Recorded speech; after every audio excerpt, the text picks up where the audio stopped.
नमो तस्स भगवतो अरहतो सम्मा सम्बुद्धस्स। बुद्ध और उनका धम्म बाबा साहेब डॉक्टर अंबेडकर द्वारा रचित कालजयी पुस्तकों के इस रचना संसार में आपका स्वागत है। आप जानते हैं कि इस समय हम लोग बाबा साहेब डॉक्टर अंबेडकर द्वारा मूल रूप से अंग्रेजी में रचित ग्रंथ द बुद्धा एंड हिज धम्मा, इसका ये हिंदी अनुवाद आप तक पहुंचा रहे हैं। और ये जो हिंदी अनुवाद है, ये हिंदी अनुवाद भदंत डॉक्टर आनंद कौशल्यायन जी का है। आइए इस कड़ी में आगे बढ़ते हैं। आपको पिछली कड़ी से जोड़ देते हैं, आपको याद भी दिला देते हैं कि ये बुद्ध और उनका धम्म के चतुर्थ कांड का पहला भाग है। और इस पहले भाग में बाबा साहेब जो बात समझा रहे हैं वो है एक तुलनात्मक अध्ययन। तुलनात्मक अध्ययन किस बात का? कि मजहब, धर्म, रिलीजन, जिसे हम पारंपरिक अर्थों में कहते हैं वो, और जो तथागत ने दिए, जिसे लोग पहचानते हैं धम्म इस नाम से। तो ये धम्म और रिलीजन, धर्म या मजहब, इनमें क्या अंतर है? अब इस अंतर को हमने पिछली कड़ी में एक बात समझे कि मजहब हो, चाहे फिर धर्म हो या फिर कोई रिलीजन कहे, इसकी वास्तविकता क्या है, इसको तो हमने जान लिया। अब बाबा साहेब समझा रहे हैं कि धर्म की क्या जरूरत है। तो ये जो धम्म है, इस धम्म में बाबा साहेब जिस बात को लिखते हैं वो ये है कि धम्म का नैतिकता से बड़ा गहरा संबंध है। धम्म का दो जीवित लोगों से संबंध है, यानी कि दो जीवित लोगों में जो प्रेम पूर्ण संबंध विकसित होते हैं या फिर जो भी संबंध विकसित होते हैं, वहीं पर धम्म की जरूरत होती है और इसका आधार नैतिकता माना गया। तो कई बार तो तथागत की शिक्षाओं को, उनके धम्म को नैतिकता ही कहा जाता है, मॉरलिटी। तो नैतिकता ही धम्म है और धम्म ही नैतिकता है, ये बात हमने पिछली कड़ी में देखी। पिछली कड़ी में बाबा साहेब ने एक बात और उपस्थित की। वो क्या है कि नैतिकता की चर्चा करते हुए हम लोग विकासवाद पर भी आ जाते हैं। अब ये जो विकासवाद की बात है और विकासवाद का जो सिद्धांत है, इसे अगर हम समझने की कोशिश करें तो मनुष्य का जितना विकास हुआ है, मानव समाज का जो हम कहें, तो ये जीवन संघर्ष में हुआ है। और इस जीवन संघर्ष में बाबा साहेब लिखते हैं कि इस जीवन संघर्ष में ये हर कोई जानता है कि प्रकृति के पंजे और प्रकृति के दांत दोनों रक्त रंजित है। अब नैतिकता को हम किस संबंध में और किस परिप्रेक्ष्य में समझेंगे इस पूरे विकासवाद के सिद्धांत में? तो धम्म की बात को समझाते हुए बाबा साहेब और भी गहराई से इसे समझाते हैं। और बाबा साहेब लिखते हैं कि जीवन संघर्ष में जो भयानक और रक्तरंजित होता है, उसमें केवल योग्यतम ही बचा रहता है। अब ये योग्यतम का क्या मतलब हुआ? हमने पिछली कड़ी में भी देखा था। योग्यतम का मतलब हुआ कि जो सबसे अधिक शक्तिशाली है, यानी कि ये नैतिकता का हिस्सा दूर हो जाता है। जो अधिक ताकतवर है वो ही जीवित रहेगा। लेकिन अब ये जो बात आती है, बाबा साहेब लिखते हैं कि तब प्रश्न ये पैदा होता है कि कमजोरों के संरक्षण का उपाय क्या है।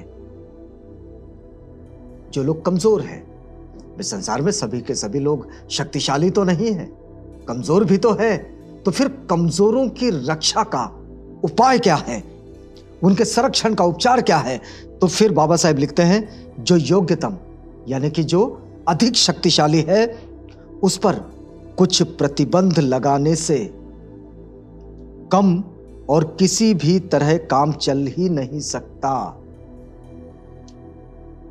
ये आधुनिक समझ में भी, मतलब हम इस वर्तमान समय में जो जीवन यापन कर रहे हैं, इस वक्त भी यदि हम अपनी समाज व्यवस्था को देखें तो निश्चित रूप से हमें जो शक्तिशाली है, उन शक्तिशाली लोगों पर कुछ प्रतिबंध लगाने होते हैं, कुछ निर्बंध लगाने होते हैं, उनके लिए कुछ रिस्ट्रिक्शंस डालने होते हैं।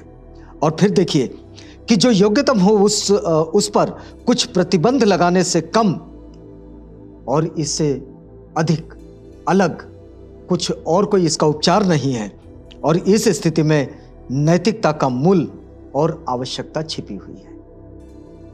तो देखिए कि तथागत ने जब धम्म को नैतिकता कहा तो ये जो नैतिकता है, इस नैतिकता के मूल में ही ये बात छिपी हुई है कि मनुष्यवाद के या फिर मानव समाज के विकास में और उसके विकास क्रम में अगर किसी चीज को समझना चाहे तो फिर वो जो शक्तिशाली है, जो कमजोरों को मार ही डालेगा, खत्म ही कर डालेगा, उनको रोक ही देगा, उन्हें आगे बढ़ने ही नहीं देगा, तो वो जो शक्तिशाली है उस पर कुछ निर्बंध तो डालने होंगे, कुछ प्रतिबंध तो लगाने होंगे। और ये जो प्रतिबंध है इसी के मूल में आती है नैतिकता, जिसे धम्म भी कहा जाता है। अब बाबा साहब इससे आगे बढ़ते हैं। देखिए बाबा साहब क्या लिखते हैं कि इस नैतिकता के लिए पवित्र बनाया जाना आवश्यक था, क्योंकि पहले पहले ये पाबंदियां योग्यतम यानी कि सर्वाधिक शक्तिशाली व्यक्तियों पर ही लगाई गई थी। बाबा साहब ये जो आग्रह धरते हैं कि आदमी को सदाचारी बन जाने से काम नहीं चलता। कोई आदमी नैतिक हो सकता है, वो सदाचारी हो सकता है, लेकिन वो सिर्फ सदाचारी बन जाने से काम नहीं चलेगा, बल्कि ये जो नैतिकता है, ये जो सदाचार है, इसे हमें पवित्रता की कक्षा में ले जाना होगा।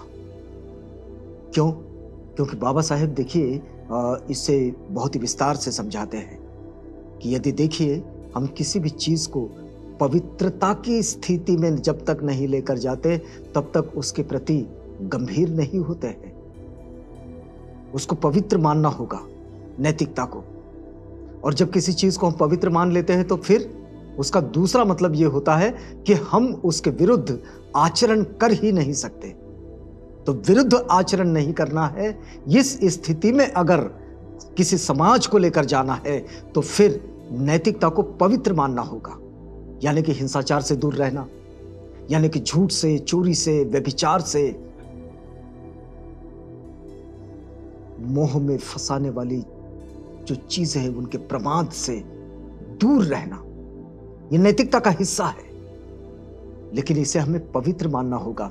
तो फिर यह किसी और पर थोपने वाली बात नहीं होगी, बल्कि अपने स्वयं के आचरण का हिस्सा बन जाएगी। देखिए अब बाबा साहब आगे लिखते हैं। देखिए क्या लिखते हैं कि अब पहला प्रश्न तो यह पैदा होता है कि नैतिकता जब सामाजिक रूप ग्रहण करती है तब कहीं यह असामाजिक यानी कि सामाजिक हितों की विरोधिनी तो नहीं, तब यह असामाजिक तो नहीं हो जाती है।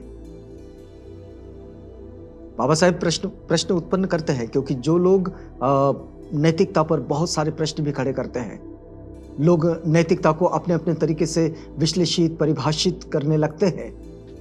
तो बाबा साहब का यह प्रश्न है कि जब देखिए कि नैतिकता यह सामाजिक रूप ग्रहण कर लेती है, जब समाज के आचरण का हिस्सा बन जाती है, व्यक्तिगत जीवन शैली से निकलकर वो सामाजिक जीवन शैली का हिस्सा बन जाती है, तब देखिए कि क्या वो असामाजिक तो नहीं बन जाती, क्योंकि इसकी भी संभावना बनती है। कैसे? देखिए ऐसा नहीं है कि चोरों में अपनी कुछ नैतिकता ना हो।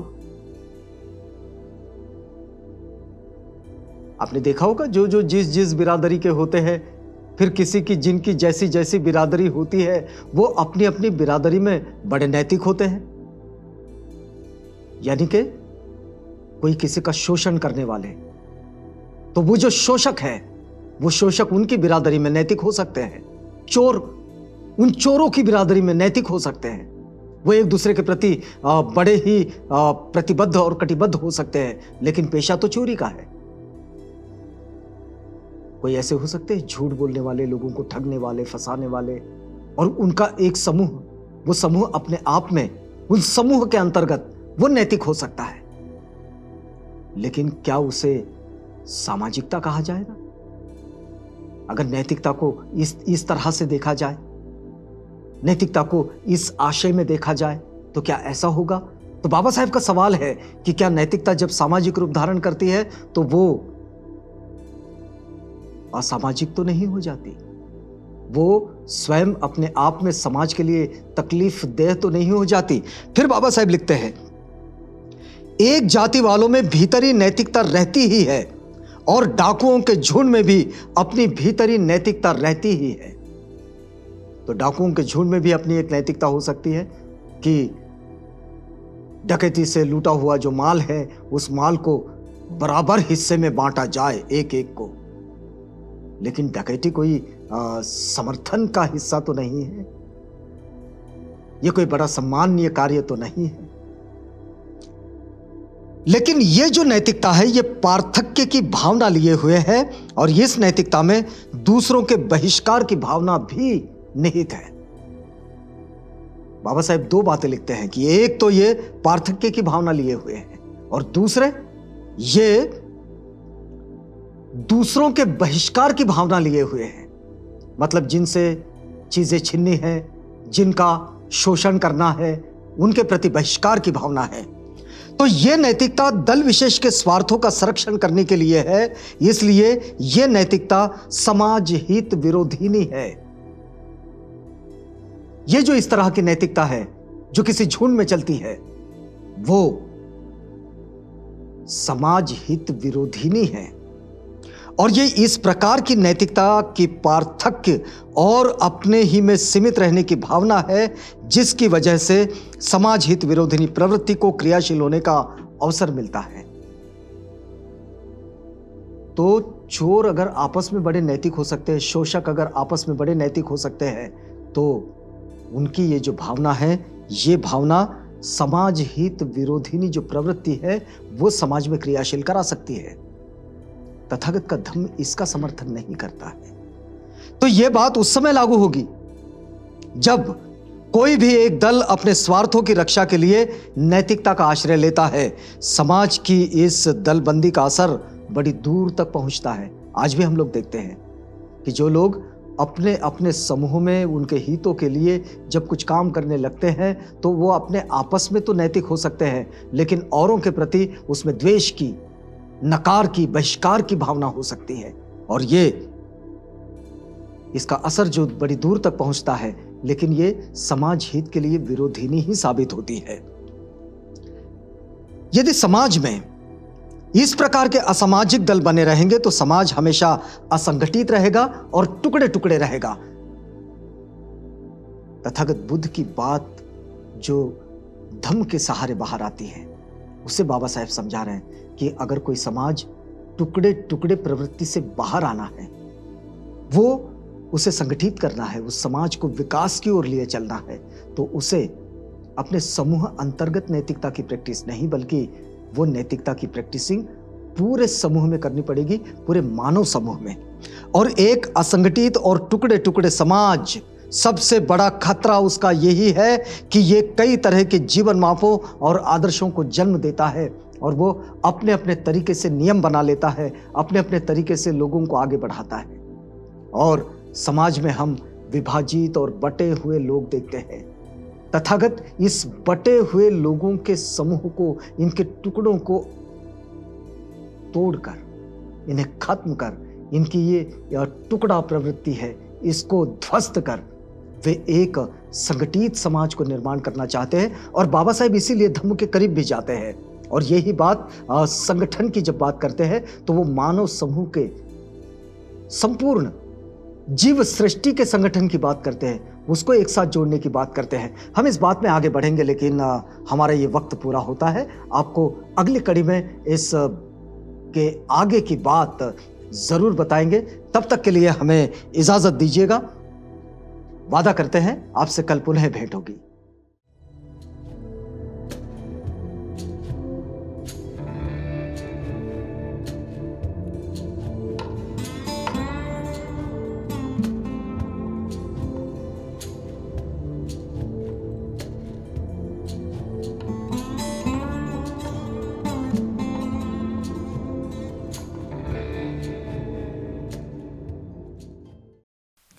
बुद्ध और उनका धम्म।